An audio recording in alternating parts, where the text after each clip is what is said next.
হযরত বেলাল হাবশী রাদিয়াল্লাহু তাআলা আমার নবী সচ্চা আশিক প্যারা আশিক জেনার জন্য আল্লাহ আযান সূর্যকে ওঠা বন্ধ করে দিয়েছিলেন। এই দুনিয়াতে 4 বার সূর্য সময় থেমে গিয়েছিল, 4 বারের মধ্যে একবার হযরত বেলালের কারণে হয়েছে।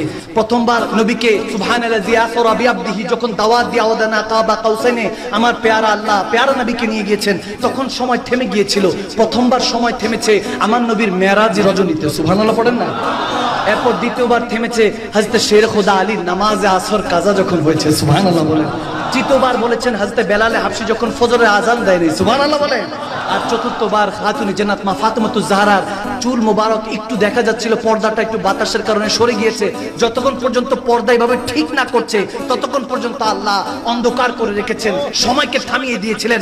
যখন খাতুনে জান্নাত ঠিকঠাক মতো পর্দা করেছে, মাথার চুল ঢেকেছে, সাথে সাথে সময় আবার চলা শুরু করেছে, সুবহানাল্লাহ।